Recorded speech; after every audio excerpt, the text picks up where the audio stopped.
आया था और सहयोगी दल के रूप में मैंने यहाँ एक संकल्प लिया था कि सबका साथ सबका विकास सबका विश्वास जो मंत्र है योगी जी का, मोदी जी का, उसे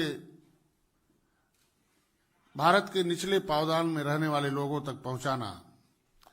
2019 संकल्प लिया था, ऐतिहासिक जीत दिया।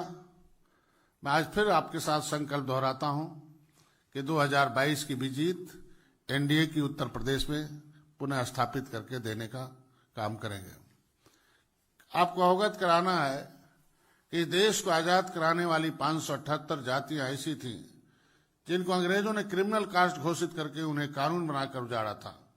उनकी रोजी रोटी मकान सब छीने गए थे। अंग्रेजों ने छीना भी था, लेकिन इस देश में पिछली सरकारें जो इस देश में कभी दलितों, पिछड़ों, अल्पसंख्यकों और सभी लोगों की नुमाइंदगी का रोना रोती रहीं या वो नेतृत्व करने का दम भरती रहीं, लेकिन किसी ने उन्हें बिना भेदभाव के कोई काम नहीं किया। वो मकान बिना रह रहे थे, कपड़े बिना रह रहे थे, शिक्षा से कोसों दूर थे। ऐसे में बिना भेदभाव के पिछली सरकारें कैसा भेदभाव करती थीं, उसका जीता जागता उदाहरण उत्तर प्रदेश को देखा जा सकता। उसी की देन थी जब सामाजिक न्याय समिति का रिपोर्ट लागू किया भारतीय जनता पार्टी ने, तो उसे पता चला कि जो पिछली सरकारों में चंगू मंगू थे, उस सारी योजनाओं पर या सब पर कब्जा करके बाकी उत्तर प्रदेश की जो जनता थी उसे देखती रह गई।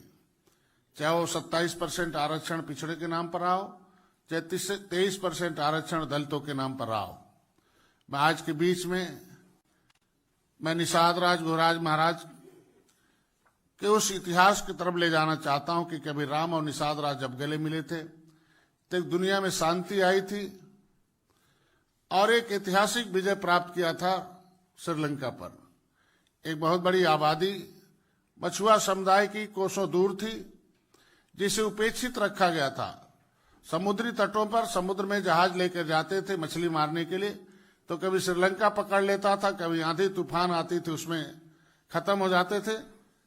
मैंने अपील की भारतीय जनता पार्टी से, मैं मोदी जी को धन्यवाद दूंगा कि उन्होंने टेक्नोलॉजी से जोड़ा और आज के दिन में समुद्री मछुआरों को कभी कोई साइक्लोन या कोई ऐसी आपदा आने पर उन्हें सूचित किया जा सके, उनके जीवन बचाया जा सके। अंतर्राष्ट्रीय मुद्दे पर भी उन्होंने दूसरे देशों से बात किया कि इस तरीके से मछुआरों को सुरक्षा दी जा सके। मत्स्य मंत्रालय के लिए कृषि मंत्रालय के अंदर था, जिन्हें इनका विकास नहीं हो सकता था। मैं भारतीय जनता पार्टी को धन्यवाद दूंगा कि हम लोगों की उस बातों पर ध्यान दिया और मत्स्य मंत्रालय को अलग किया और मछुआरों को जो गरीबी से, लाचारी से, बेकारी से घूम रहे थे, जिनके ऊपर अंग्रेजों ने अत्याचार तो किया ही था, इन लोगों ने भी भेदभाव किया। संविधान में मिला हुआ जो हक था उस पर भी डाका डाला। उन्होंने भी नाम विसंगति इतनी पैदा की कि कहीं अर्धघुमंतु, कहीं पिछड़े में, कहीं अनुसूचित जाति में, कहीं जनजाति में अलग अलग बांट कर रखा था। आज मत्स्य मंत्रालय अलग किया, उन्हें फ्री का बीमा देने का काम किया। पहली बार है कि प्रधानमंत्री मत्स्य योजना के अंतर्गत उन्हें 20,000 करोड़ रुपए यहां से आवंटित करके उनके विकास के लिए काम किया। आज के दिन में उनके जो भी मुद्दे हैं, चाहे वो आरक्षण संबंधी मुद्दे हों, चाहे संवैधानिक विसंगति हो, चाहे जो भी आर्थिक मुद्दे हों, वो सारे हल करने का प्रयास धीरे धीरे हो रहा है। 70 साल से उलझाया गया मुद्दा सुलझाने के प्रयास में हो रहा है।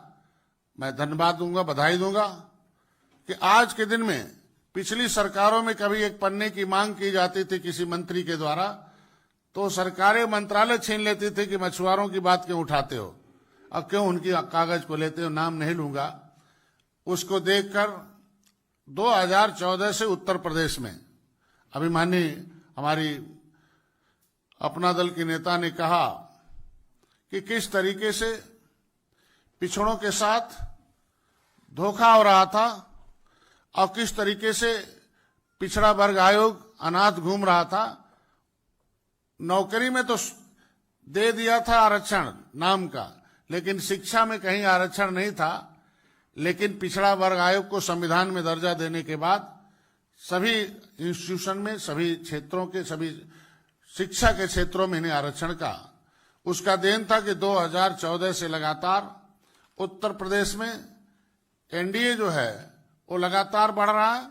2014, 2017, 2019 और 2022 में भी एनडीए की सरकार बनेगी। ज्यादा नहीं कुछ, हमारे अध्यक्ष जी ने सब कुछ कह रखे हैं। हम इतने ज्यादा कहना चाहता हूं, उत्तर प्रदेश की जनता और 5 राज्यों का जो चुनाव हो रहा है उसमें मैं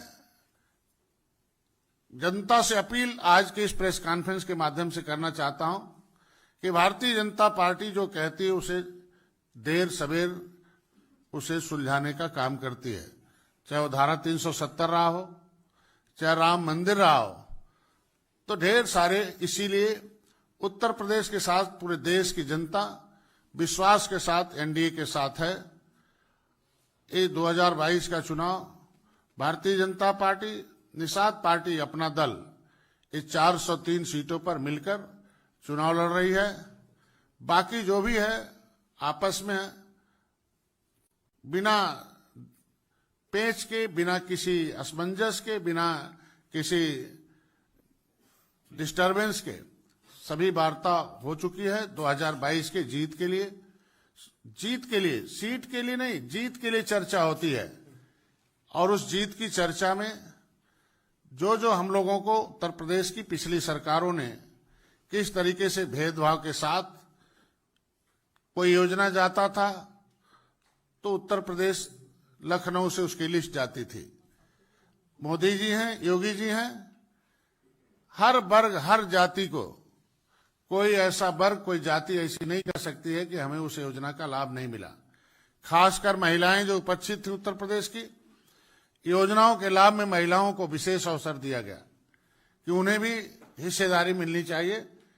योजना उन्हें बिना भेदभाव का, उत्तर प्रदेश के लोग तरसते थे कि किसी भी, चाहे वो थाने में जाए, किसी विभाग में जाए, कि हमारे जाति का कोई क्लास 4 या क्लास 3 का व्यक्ति मिल जाता तो हम लोग भी अपनी बात अधिकारियों तक कह सकते थे।